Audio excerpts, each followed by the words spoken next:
Ladies and gentlemen, welcome in to an unexpected episode of Soul of the Skull. Thought we weren't going to be filming today. Turns out we are. Um, it did work out. So we're going to be looking into the Minnesota Vikings Week 8 matchup. They are traveling out to Lambeau Field. The Vikings are now 2-4 on the three and four on the year. The Green Bay Packers, I believe, are 2-4 if I remember right. Yep. Vikings are ahead of the Packers. Like that feels weird at this point, honestly, if you ask me. But I love it. So that said, we're going to be looking into this matchup. The Vikings are coming off of a win on Monday Night Football against the San Francisco 49ers. The final score of that game was 22-17. 22-17. And the Packers are coming off of a loss against the Denver Broncos. 19-17 was the final score of that game. So with that said, here's how we're going to start it. We're going to go through and we're all going to say one thing that we think that we're most excited for with this matchup. And mine might be an obvious answer, so I'm going to let you guys go first so I don't steal it in case you guys have it. So just what's one thing you're excited for in watching this game?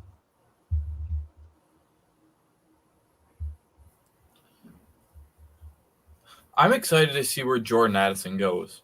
That's what I was going to say. After he stepped up to the level we needed him to be, and I'm excited to see where he goes from here.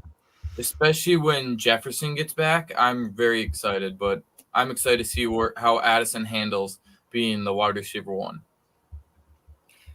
Yeah, I'd say me personally, I'm excited to see how this team kind of responds after an emotional win on Monday night. All the players were fired up, fans are fired up. They're going into Green Bay to play a skidding Green Bay Packers team that's lost 3 straight. So it's going to be fun to see if they carry that momentum into Lambeau or if they kind of just fall flat on their face and lose to the Packers. But I'm optimistic and hoping that this team can carry the momentum that they have from the 49ers win into Lambeau and go get a win there. I'm excited to watch Kirk Cousins. He's continuing to play at an MVP pace. He's coming off his best passing game, I'd say, this year. That 370-yard, 2-touchdown performance, that interception, 50-50 on him and Addison. But I'm excited to see Kirk go into Lambeau Field and tear the hearts out of the Cheeseheads. It is a very emotional high, so I'm expecting a lot of good things, hopefully, to come. You know what I'm realizing before you go here, Joel? I should have brought in the basement at my house. We have a cheesehead that we got because we used to live in Wisconsin, and my dad spray painted it purple because he's been a lifelong Vikings fan. I should have brought that with and worn it for this episode. That would have been perfect. We can do it next time. Yeah, I'll have to do it next time. For the next Viking Packer game. All right. I was going to say what Big Lou was going to say, but it was a pretty obvious one. I was going to say Justin Jefferson if he matches up against Jordan Addison if he matches up against Jair this week. But it's possible that doesn't happen since Jair hasn't been 100%. So I'm going to bring it to the offensive line. The Vikings allowed no sacks this past week. They've been playing really, really well this season. I'm excited to see if Dalton Reisner starts again in place of Ezra Cleveland, who is out with an injury, but maybe it might be a permanent replacement. Excited to see what we can get here. The Packers this season have 16 sacks so far. For comparison, the Vikings have 19. The Packers are right at about the middle of the NFL in sacks, so they're not a super duper stellar defense, but I mean, really, I just want to see if this offensive line can continue to hold up like they've been doing all year. Absolutely. I don't know if you guys realize this, but the Vikings offensive line actually got one of the game balls after the week against the Niners. Kevin O'Connell gave the Vikings O-line a game ball. 100% deserved. Yeah. Definitely deserved it, but I hope they can keep that going, like you said, Joel, there, and be able to protect Kirk. Because that seemed to, kind of think about it. He had 0 sacks, and he had a phenomenal passing game. I think those two are definitely connected, and I just hope that the Vikings O-line can keep protecting Kirk, and Kirk can keep throwing up these stellar numbers. Mm-hmm. So now we're going to look at Kirk Cousins. So in his career, Kirk Cousins, I just found a minute ago, he has a record of 5-4-1 against the Packers in his career. This is both with Minnesota and with Washington. He has 1 game with Washington, and he's got everything else with Minnesota. He's got a completion percentage of 66.5 against them. He averages 274 yards per game, 2 touchdowns, averages 1 interception, almost 2 sacks per game, and a passer rating of 105 against the Packers. And again, like we talked about on the Monday episode after the game, Kirk was unbelievable against the 49ers. He put up, I think, 378, if I remember right, and 2 touchdowns, maybe more. It was just two touchdowns and the 1 interception, but that was like right away in the game. But then after that, he played lights out. So I'm really excited to see if Kirk Cousins can have another fantastic game as we close out Kirktober, as Big Lou loves to mention. Yeah, I think Kirk Cousins' first game against the Packers, it was week 2 of 2018, the one that he tied. I think that was a top 5 Kirk Cousins game of his Vikings career. I think the one against the 49ers was probably top 3. I'm still going to stand by the fact that the one versus the Colts last year was his best. But yeah, we've seen Kirk have some success against the the Packers, and we've seen Kirk kind of have some duds against the Packers. So, hopefully Kirk responds. He's been playing great this season, arguably the best football of his career, especially over this last season and, this first half of this season. So it's going to be interesting to see how he plays against Packers defense. That's all right. Yeah, the most important thing for Kirk's just to get the ball out fast and feed it to all your weapons. Get everyone involved so it opens up Jordan Addison on deep routes so you can take the top off the defense and get KJ Osborne more involved because I really need him to hit over 1,000 yards. So one of my predictions can hit. But at the end of the day, if we're getting wins, it doesn't matter. But I really want to see this O-line just dominate in the ground game. We haven't had a rushing touchdown. I think that's something that is in the back of their mind. It's definitely with the running backs that we have not been successful on the ground. They want to make a statement to their division rivals. So if they can figure out the run game as well as continue to get the pass game more involved, with getting everyone involved in the pass game, this could be a very tough out. Mm-hmm. Especially with Jefferson out too. Mm-hmm. Yeah, obviously, yeah, like Joel said, offensive line pretty much played their best game of the season last year. I think this is an offensive line that's just gotten better and better as the season's gone on. You see that with a guy like Ed Ingram, who, a lot of guys, we're calling for him to be benched, and I think he's kind of silenced that narrative. I also don't think Ezra has really, I don't think he's played, I don't think they have a reason to bench him.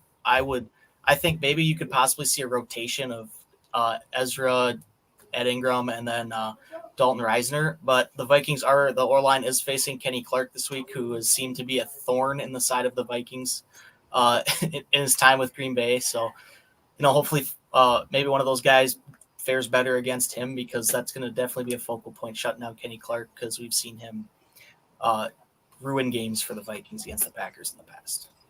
Mm-hmm. Yeah, Matt brought up the rushing game, so I was actually going to bring that up too. That was my next point. So Cam Akers and Alexander Mattison. Alexander Mattison had 8 carries for 39 yards, averaged 4.9 against the Niners on Monday. Cam Akers had 10 carries for 31 yards. He averaged 3.1 yards per carry. As far as receiving wise, Cam Akers had 2 catches for 30 yards, and Alexander Mattison had 2 catches for 3 yards. So far this season, Alexander Mattison, I'll start with Alexander Mattison. This season, he's had 4 yards per carry, and he's had 7 yards per catch. And Cam Akers has had 4.5 yards per carry and 7.3 yards per reception. So, and I'll go to the snap counts too, because I have those. Alexander Mattison played 37 snaps. Cam Akers had 27 snaps. I would love to see Cam Akers play more than Alexander Mattison.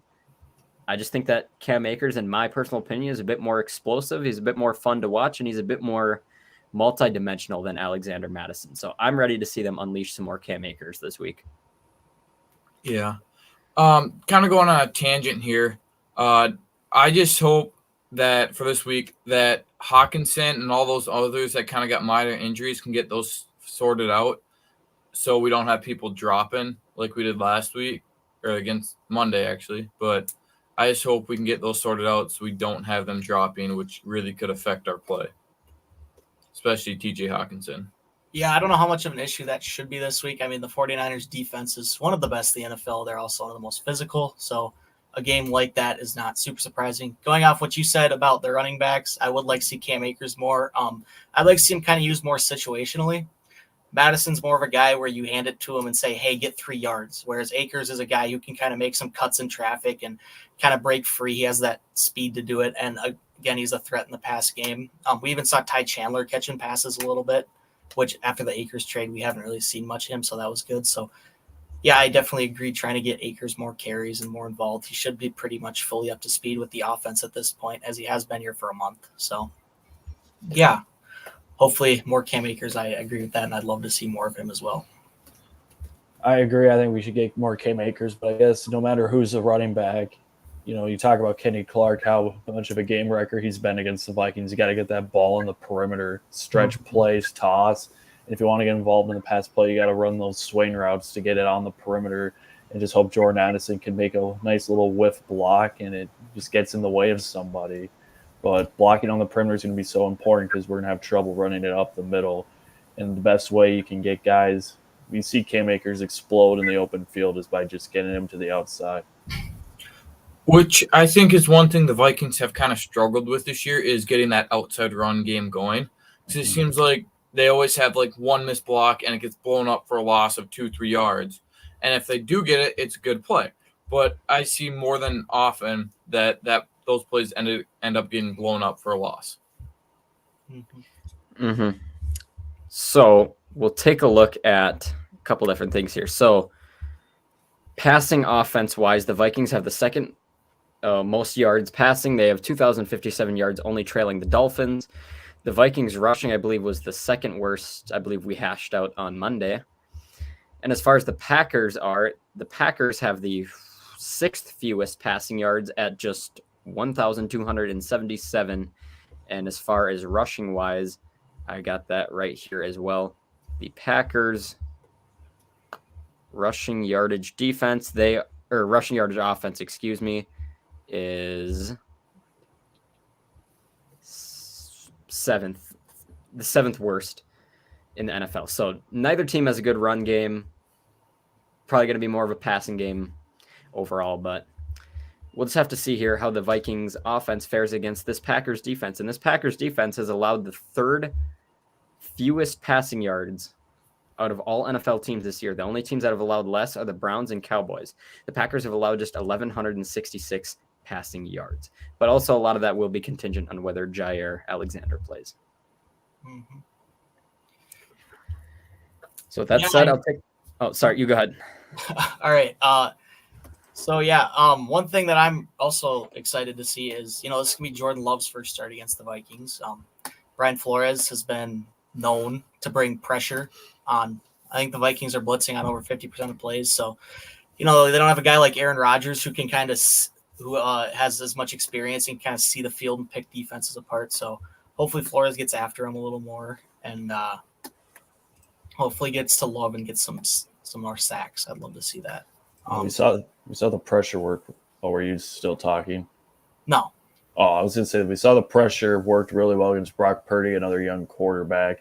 Jordan Love is in year 4, but this is his real first opportunity here in the NFL. So bringing that pressure, speed him up, making sure he's not seeing the whole field. His O-line. I'm not sure how great the O-line is, how many sacks they've allowed, but I mean, he's not sitting back there all day because any quarterback that has great protection, he's got decent options with Luke Musgrave and Christian Watson, Romeo Dobbs. I mean, with enough time, he can look very stellar and look like the future. So bring the pressure, make him check it down, and wrap up and tackle. Missed tackles will always kill you. You hear it everywhere, but it's just so important that you wrap up guys like A.J. Dillon and Aaron Jones on checkdown so they don't make 2-yard catches go for 30. Yeah, you brought up sacks. The Packers have been sacked. They've allowed the 5th fewest sacks in the NFL at 10 this year. The Vikings They've allowed 15, I believe, because Kirk Cousins has been sacked 15 they've times. allowed 15. I believe they're 9th, if I just counted correctly. So Packers have good pass protection. We've clearly seen here. I was going to bring up one more interesting thing here. Points per game. The Packers are 18th in the NFL in points per game. The Vikings are 19th. The Packers have 21.7 and the Vikings have 21.6. So pretty even on that spectrum. What about the defensive points given up or points given up? I'll see if I can find that for you. It always seems the Vikings get off to really fast starts, or they're going to put up their points early, and then they kind of lackluster in the second half. That's kind of got to change, I feel. Yeah, I was expecting the Vikings to give up all their momentum in the game against the Niners and go down by a score or two and then have a comeback at the end where they lose by one score. But I was genuinely surprised that the Vikings were able to keep the lead on that and not give it up. Yeah, we've seen it in a lot of games this year where the Vikings get the lead late in the third quarter, early fourth quarter. It's a big drive. The team they're playing just scored, and the Vikings seem to have gone 3-and-out every time in that situation, giving the other team the ball back. There was a third down when that same situation had happened. I believe it was I think it was actually 22-17, and it was third down. The Vikings got the first down, were able to run more of the clock, so that was really good to see. And the Vikings, KOC, I thought that was KOC's best called game of the season. There was really a rhythm with the play calling, and hopefully that's something else that can carry over into Green Bay this week.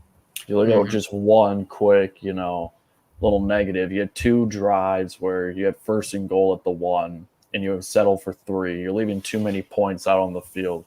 You usually say against good teams you can't do that. 49ers are a good team and it worked, but that's not a recipe for success. You got to convert those. And KOC knows that. Kirk knows that. I think as long as we can just figure out how to punch it in from the 1-yard line, running the ball and not having to be so reliant passing, we can find more success down the red zone. I mean, we kind of had that push like the Eagles do with Kirk Cousins there, but that did not work against the Niners. Mario Davis blew that one up. Oh, absolutely. And then they false started on the next one. Yeah. But I do like that the Vikings were able to move the ball more efficiently this game, where they had 5 drives that they could have scored on. I mean, the missed field goal, but still to have that opportunity and the points to score. Yes, they left a lot of points out there, but I like to see that they're actually getting the opportunities in the areas that they can score. So yeah, Big Lou brought up opponent points per game, so I pulled all that up.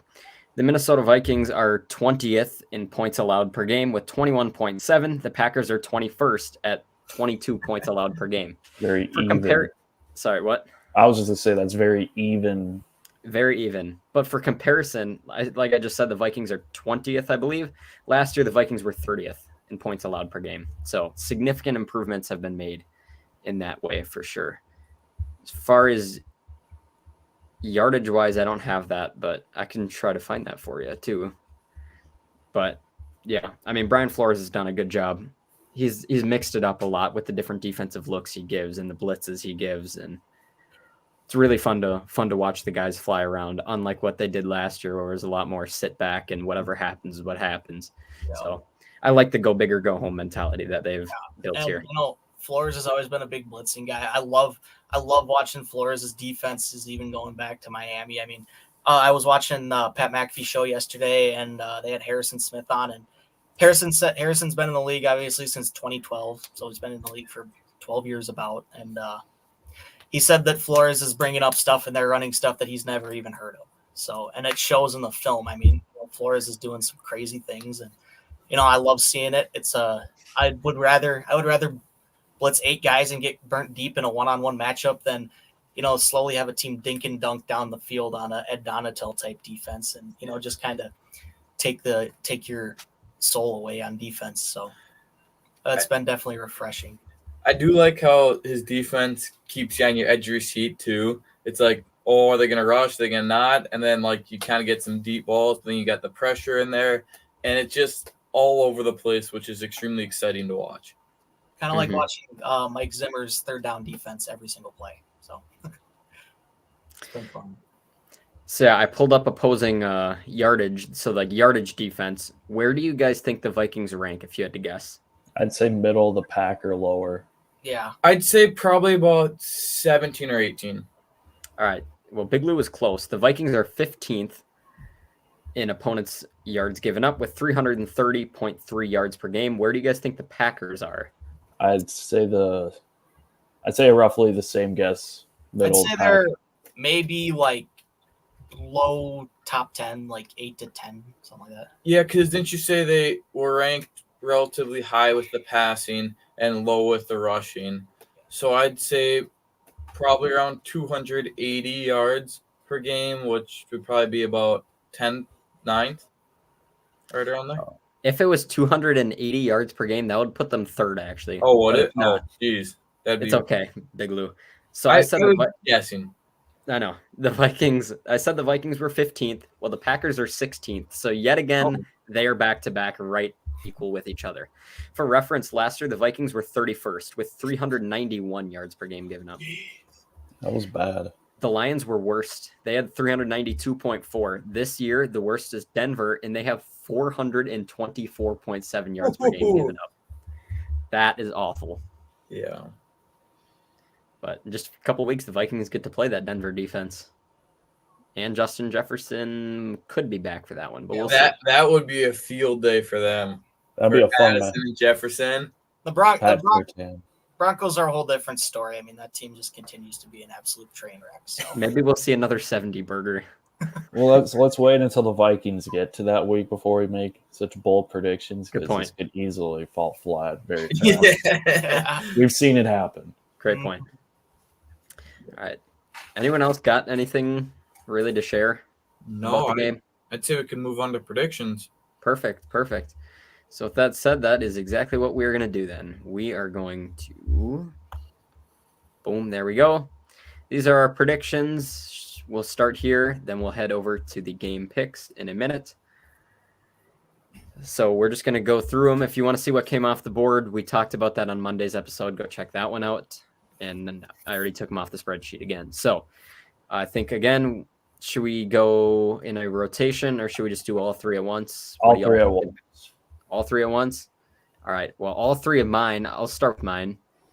All three of mine pertain to this week's game. I said the Vikings would give up less than 2 sacks against Green Bay, either 0 or 1. I said Cam Akers would have more touches than Alexander Mattison for the rest of the season. So starting this week, which is week 8, all the way through the end of the regular season. I also said Justin Jefferson would have it. Oh, not Justin Jefferson. That's supposed to be Jordan Addison, by the way. Sorry, guys. I'm a quick switch that. I already did that earlier, too. Jordan Addison. And spell. There you go.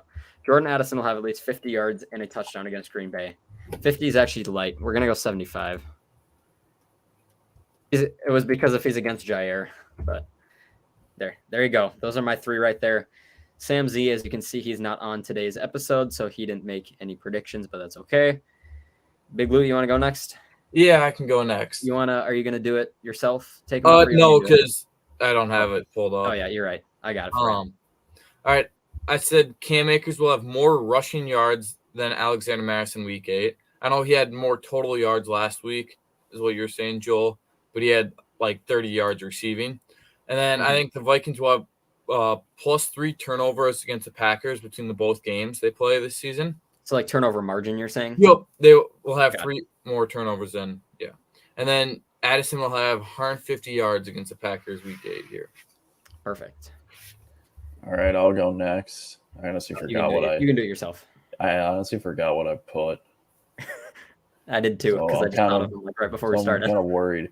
My first one is that Jordan Love would throw for 250 yards. I think it'll feel more like a dink and dunk type game. A lot of yards in garbage time. The Vikings will finally record a rushing touchdown versus Green Bay. We're the only team in the NFL that has not recorded a rushing touchdown. I think this week is the week. My final prediction is Jared Goff will have 3 passing touchdowns versus Vegas on Monday night. Vegas got destroyed by Tyson Bagent and that Bears offense. So I think Jared Goff, he's coming off of a tough game against the Baltimore Ravens, and this is be a great way to bounce back. Mm-hmm. All right, Sam, I'll write them out, and then you can go through them.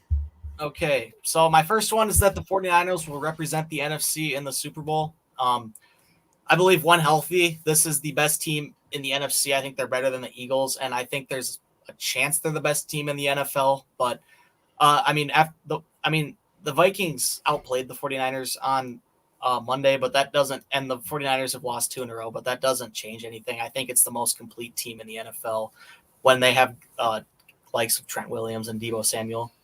I think the Vikings will make the playoffs. You look at this game, and then you look at their schedule coming up. I mean, it's not too difficult. The most difficult part of their schedule is behind them now.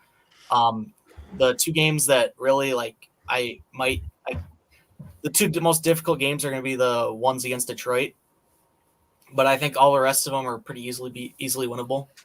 And then my final prediction is that the Vikings will draft either Michael Penix, J.J. McCarthy, or Bo Nix. So, quarterback out of Washington. I love that prediction. Probably going to win the Heisman, I'd say. J.J. McCarthy is probably my second most likely candidate to win the Heisman coming out of my team, Michigan. And then Bo Nix has also been really good for Oregon, a lot of experience there. So, I mean, I would absolutely love to have either one of those three guys and what is probably one of the most loaded quarterback classes that I can remember. I mean, even you got guys like Caleb Williams and Drake May, they're probably going to go number 1 and 2. And so, yeah, I think this is the year the KOC and Kwesi kind of go get their guy. So I like that one. Yeah, and J.J. McCarthy actually does has the best odds to win the Heisman. Yep. Which is kind of funny because I don't think he's the best player on his own team, which kind of says something about how the Heisman works, how it favors quarterbacks, but that's another debate, I guess. Mm-hmm. Yeah, and the guy who you're probably talking about is Blake Corum, and Blake Corum. He was going to probably be in the Heisman finalist last year till he got injured. But I agree with that. That'd be another guy that a running back that could be really good for the Vikings, but I just don't think he's going to be there when the Vikings pick. So we'll see how it goes. So, yeah, I'll be honest. I don't really watch much college football at all, so I don't know anything about J.J. McCarthy and Bo Nix. But I did one day turn on just a highlight tape of Michael Penix, and, man, it was entertaining to watch. Crazy. The only thing that kind of scares me is Michael Penix does have some injury history. Other than that, though, I mean, phenomenal quarterback. He did have a rough game last week, but other than that, I mean, he's just phenomenal. So he could be like the Byron Buxton of the Vikings, potentially. Could be. Could be. All right. With that said, here's our records over here. Sam O doesn't have a record yet because he's still new to the game, but we're getting there. Same with Matt. Your sample size is too small. You're not actually in second. You don't count. What happened to go by percentages? What the heck happened to that? You have too low of a sample size to be able to go by percentages. There. I saw the low sample size in predictions. On the game picks, we can go by percent. Game picks, it's a lot more accurate. Here, it's not. All because right. you have so few. I'll have to prove myself. Me and Sam got this. Okay. We'll see about that. So that said, we'll head over to the game picks. Here we go. Let me switch the banner, and boom. So here is last week's predictions. Overall, not a good week. It was pretty brutal for everyone except Sam there. And here's our standings through 7 weeks. Again, go by the percentages. Not the numbers up there. We'll get the section up there for Sam too here, but we'll get that going here. Yeah, we'll get it going. We're all busy. So that's that. We'll go down here. Sam Z doesn't have his in yet, but he'll get him in, and then you'll see him on Sunday, or if we film one Sunday after the game or whenever. You'll know. We'll make it work. So anyone else got anything before we kick this off? No. All right, let's do it. So we're going to kick it off with Thursday Night Football. We got the Bucks. We got the Bills. I'm sure we probably mostly went Buffalo here, and we did. Yep. Then we got the Texans and Panthers. This could be an interesting game. Whoops. This could be an interesting one, and my computer is bugging. All right, we got 3 with Houston, and Big Lou meant Houston. Yeah, I meant to. It's okay, Big Lou. Houston. Rangers are in the World Series, so. Yeah. They did beat Houston. We're going to get to see C.J. Stroud go up against Bryce Young. I'm actually more excited for that game than most people because those are two of the best quarterbacks coming out of the draft. That feels like a good Thursday Night Football game right there. Yeah, that does. Yeah. That kind of a thing. Good. All right, then we got the Saints and the Colts. We got 3 taken Indy. I went with New Orleans. Let me think. Why did I do that? The Saints are coming off of – who'd the Saints play? Were they Jags. Yeah. They played Thursday Night Football. Oh, so the Saints have more rest than the Colts do. And the Colts Minshew mania, it's not going to last forever, no matter what Matt says. There will be a day it ends. Just kidding, maybe it's not. Not this week. We'll see. We'll see. I just had a feeling. So then we got the Falcons and Titans. We got 3 taking Atlanta. Sam going with Tennessee here. What are you thinking there? I mean, the Falcons. I don't know. I kind of went with my gut on this one. I think this is honestly a pretty evenly matched game. If I believe the Titans have been struggling a little bit this season, but this is a game I can see them getting, maybe back on track a little bit. So Also, and I believe they're playing in Tennessee, so I took home field advantage into this one as well. yeah, also The team on the right is always the home team. is questionable. Yeah, Bijan Robinson's been sick, so Because I know he was on my fantasy team and got me whole 0.3 points. So yeah, the home team's always on the right side, just so you guys know, and then I always put the road team on the left. So just so you're aware of that, if you're ever that factors in. Also, if you guys didn't know, the Titans are preparing to use Will Levis to start this game. I mean, Interesting. with the Titans, honestly, Tannehill hasn't been great this year. He has 2 touchdowns next to 6 interceptions. So maybe a quarterback like Will Levis, because I liked Will Levis coming out of Kentucky. He hasn't really gotten the time of day, but I'm going to switch my prediction here then, Joel. Okay. If it's Levis, I feel like he's going to get his first that win there. I'm going to switch it, especially with Bijan Robinson being questionable. I am going to switch it there. It'll be his pregame coffee and mayo that does it. That's what it is, right? Isn't it coffee and mayo? it's Yeah. so I bad. don't know. Wasn't it some with bananas too? I think so. I remember all that. it He looks eats the like is- peel, I think. Yeah. Oh. All it looked like is something that would just make me throw up. But Josh Allen throws up before every game, and it works for him. So Mm-hmm. So we'll just have to see how that plays out. Then we got the Jags and the Steelers. Everyone but Matt. Matt going with the Steelers. What you thinking here? It's that Steeler magic, At the end of the day, the defense is vaunted. They're gonna get a turnover, and it's gonna result in a touchdown. I don't think Matt Canada's gonna call a great game, but it's that Steeler magic, and they're somehow gonna win. Mike Tomlin's gonna have another 500 or higher win season because he never had a losing season as a head coach. Did you just say Matt Canada is going to call a great game? I said Matt Canada won't, and Oh, if I okay. did, I'm was gonna sorry. I would never. I bashed him yesterday. That's what I was gonna Should bring up. not. I would never compliment him. All right, so that's that. Then we got the Rams and the Cowboys. This could be an interesting game, but we'll see. Ooh, we got a split here. Why did you guys take the Rams in this one? I must ask. Because the Cowgirls are the Cowgirls. Sure, And okay. they're way overhyped, and I just don't see them doing good against the Rams. I think we all can agree we want the Rams to win, but we're trying to. I don't know. Someone has to get a perfect slate this season. It could happen this week. yeah, Mhm. Yeah, you'd hope to think so, but you never know. I don't know. I just like the Rams in this one for whatever reason. Mhm. I mean, I think this is honestly more evenly matched than a lot of people think. I don't think Dallas is just going to go in there and wipe them out. And I think the Rams stick with them and win a close game. Well, I mean, for me, it was that, the Rams just lost at home to the Steelers, and the Cowboys are coming off their bye week. And this game is in Arlington.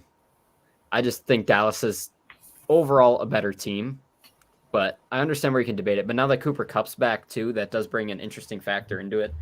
Plus, you got Puka Nacua, who's been doing phenomenal lately. Yeah, seeing those two in that offense is going to be really fun. That could be a really good game. That could have been a good Sunday night game there. Yeah. Rams and Cowboys. People are going to hate the Cowboys for me saying they should be on Sunday night, but we can be honest, that is a good game. Yeah. Good game. Well, then we got the Pats and the Dolphins in the AFC East. Everyone's going with the high-scoring Miami Dolphins. Mm-hmm. Jets and the Giants. Everyone's taking the Jets, who are coming off their bye week, I think. Eagles and the Commanders. We probably all took Philly. We did. Sam, are you still a Commanders stan after that one episode? No, they've been struggling recently. He I don't left- know. I he love left the Sam. Commanders I last love Sam Howell is just another guy I loved coming out of North Carolina, but Mm. he's just.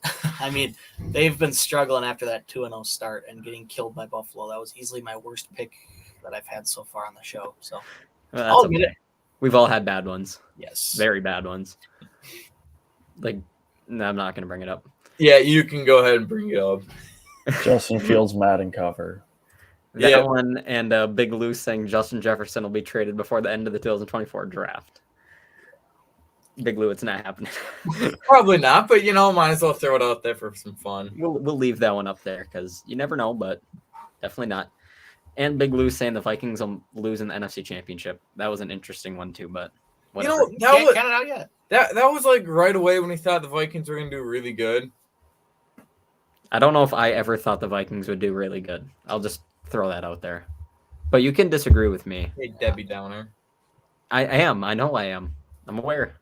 Lewis Seen's still a bust. All right, we got the Vikings and Packers. All right, we got Sam going with the Packers. I thought about going with the Packers again because I always pick against the Vikings, but I didn't this time. Sam, what are you going with the Packers for? I mean, I think this coming high off this emotional win for the Vikings, I think they're gonna not fall flat on their face, but this does kind of seem like a game that's gonna go the Packers' way. Kirk Cousins has only won once at Lambeau. I believe he's actually, let's see, he has the one tie. He lost there in 20. The one win did come in 2020 without fans, and then he got destroyed there in 2022 and in 2019, and then he didn't play in 2021 because he got COVID the night before the game. So he does only have one win there, and it came without fans. So oh wait, no, that was 2020. I was gonna say, didn't the Vikings win there in 2019? No, 2020 was the one where Delvin Cook went just wild. Yeah, yep. So that was the one I was thinking of. Yeah, that was a windy, eerie, just weird game. So I mean, I just think the Vikings have struggled at Lambeau recently, and I think the Packers are going to end up pulling out a one-score win. Maybe Anders Carlson hits a game winner or something. This will be a close game, probably. He'll get revenge for Daniel Carlson, his brother. This will probably be a close game either way, no matter how it goes. Yeah. Sure, pretty much every Vikings game this year is going to be close. We've adapted to this. Every game under KOC except 2 of them have been one-score games. So, I mean, we got used to it. And then in 2021, too, most of those games were one score. So, haven't really had many blowout wins for the Vikings in the past few years. Now we got the late afternoon games, Bengals and Niners. This actually could be a really interesting game here. All right, we got 3 taking San Fran, and then we got Matt taking Cincy here. Is it because of the loss on Monday? I think they're going to continue to skid, and I think the Bengals might finally be figuring it out. I think a lot of this has to do if Debo and Trent Williams are back too. But I honestly did not think that when I made this pick. I just if they're not playing though, then you actually still have a decent shot. See, Bengals are coming off the bye. I think the Niners are a good enough team where they're gonna bounce back, especially from 2 in a row here, with how complete their team is. Yeah. Yeah, again, I think this is the best team in the NFC, and Bengals have been struggling a bit this year, so I think the Niners bounce back after 2 straight losses. Well, now we got the Ravens and Cardinals. This one's probably going to be unanimous. Yep. Everyone goes Baltimore. Browns and Seahawks. Everyone's going Seattle except Sam, who went with the Browns. Yeah, I mean, both these teams are coming in at 4-2. I don't know. I thought this was a pretty evenly matched game. The Seahawks are coming off a win against the Cardinals, albeit it's the Cardinals, and then they lost to the Bengals a week earlier. Browns are coming in off of 2 wins, 1 by 1 against the Colts, and that game was wild. And then a win against the 49ers. So I think they're going to keep riding this winning streak into Seattle and take care of business. All right, we got the AFC West here. Chiefs and the Broncos. Everyone goes KC. Sunday Night Football, Bears and the Chargers. Everybody goes Chargers. I thought about taking the Bears. I will not lie. Yeah, you never know there with Bajent, but I would love to see Bajent keep going. I don't know. Is Justin Fields back? I have no idea. I think they're going to hold him out. What did he exactly hurt? I never dislocated his thumb. No. I think it was his non-throwing hand, but I'm probably wrong on that. I don't know. Remember which. You might want to keep starting Bajent. They don't play pretty well. I mean, especially after how they played against Vegas. I mean, why not give the kid another shot? Yeah. It says here that Tyson Bajent is looking to start this week, and they're looking at Justin Fields for next week. Gotcha. Well, if Bajan wins again, I mean, at what that's point what do I'm you say, saying. do we just ride the hot hand? I He mean, keeps obviously playing well. Fields is a better quarterback, but if we're winning games with this guy, I mean, this isn't necessarily the same, but this could almost turn into a Case Keenum, Sam Bradford situation for the Bears. Not that this is obviously a lot different than that was, but in a way it could be. Yeah, the Bears are going to go to the NFC Championship game. They're going to go to Philly and get blown out. I'm feeling it now.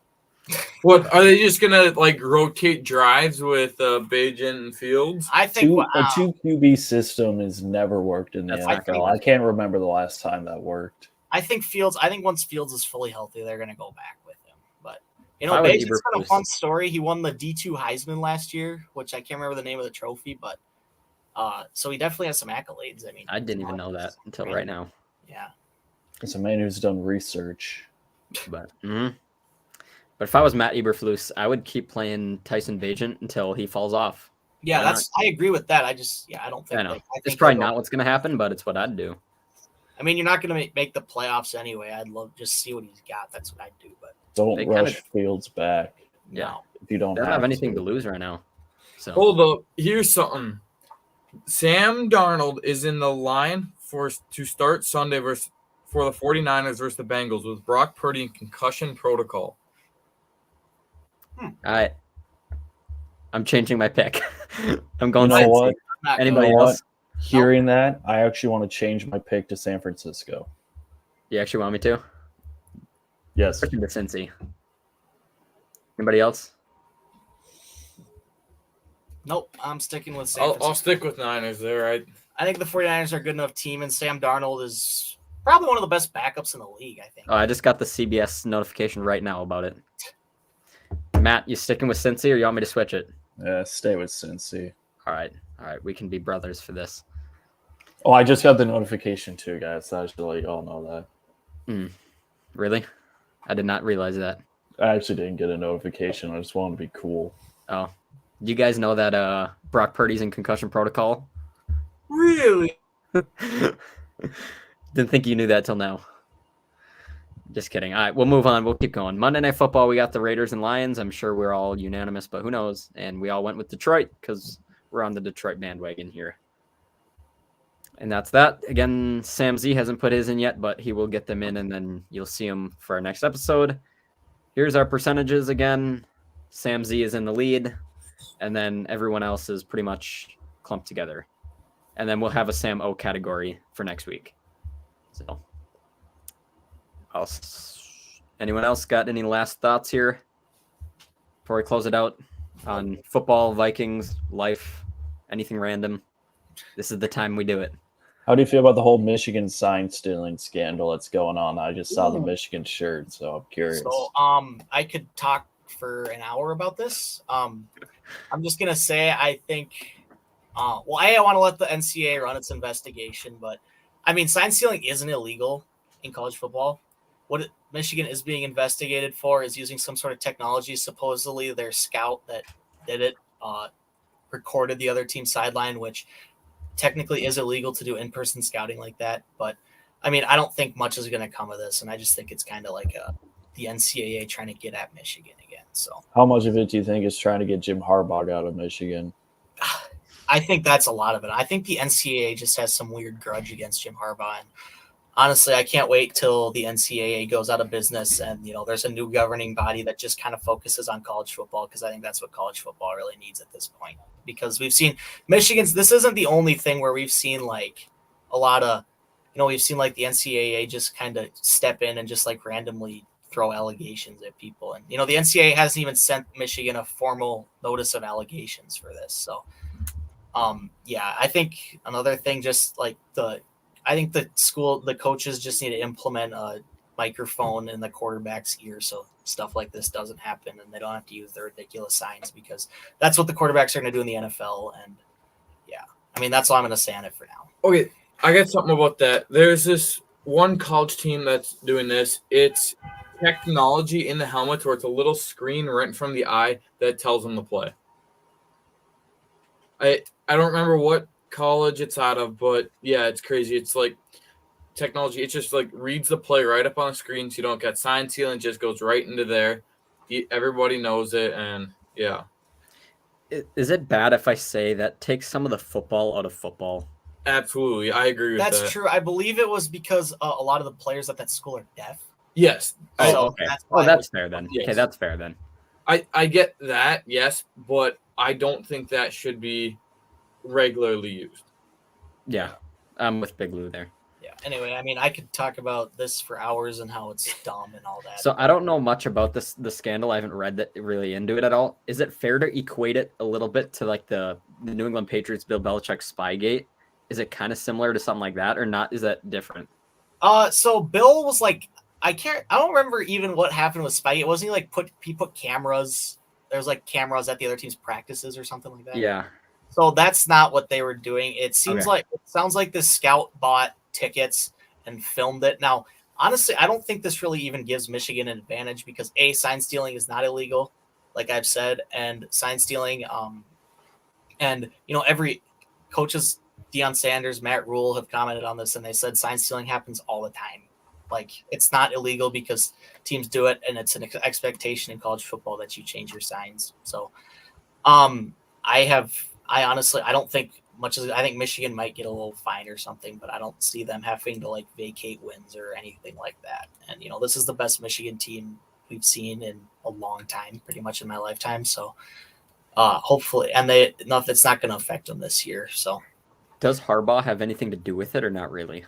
He claims to not have done anything with it. He got interviewed and said he didn't know anything about it. Honestly, what I've kind of seen is that this might just be so this guy was a low level in like the recruiting program at Michigan. So he made like $55,000 a year. I think it might've been someone just trying to work his way up and do everything he can to like get promoted and get noticed by the coaches. And I think it's something he might've just taken a little too far. Mm-hmm. So is there a chance that Harbaugh could get suspended, or is there just not enough evidence to be able to do something like that? Well, as of right now, I mean, the more and more that comes out about this, the more ridiculous it seems. So I don't think anything's really going to happen to Harbaugh. But the only thing I would be worried about is Harbaugh just leaving Michigan and going to the NFL because he doesn't want to deal with the NCAA anymore, which is why I think we need a governing body specifically for college football. Just so I wanted the Vikings to hire him when they hired Kevin O'Connell. I was a Jim Harbaugh stan. I thought they were going to, and I was hoping they would. They were kind of close to doing it. Yep. Oh, they were really close. I think what sounded like happened to that was when Jim Harbaugh flew into Minneapolis. He thought he was just going to get the job offer right away, and that didn't happen. And they ended up giving him like a full interview, and I don't think they offered him the job right then and there. So he returned. I mean, I thought Kevin O'Connell was the second best option. So. Mm-hmm. Yeah.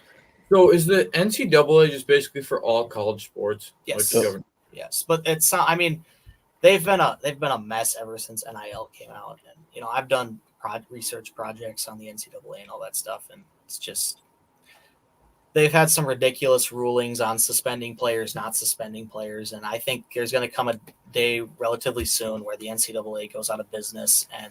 We get a new governing body, especially for college football, but in all these other sports too. So, yeah. In high school, I wrote a 10-page research paper about why college athletes should be paid. It was fun. I actually enjoyed writing that.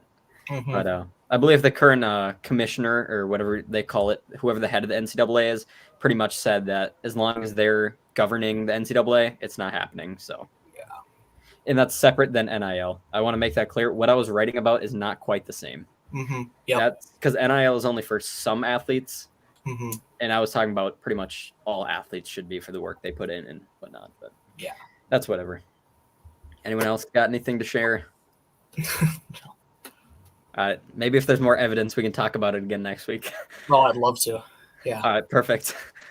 All right. With that said, you guys all have a fantastic evening and have a fantastic rest of your week. We will potentially see you guys on Sunday after the Vikings and Packers game. Peace out, and as always, SKOL Vikings. Have a good one, everybody.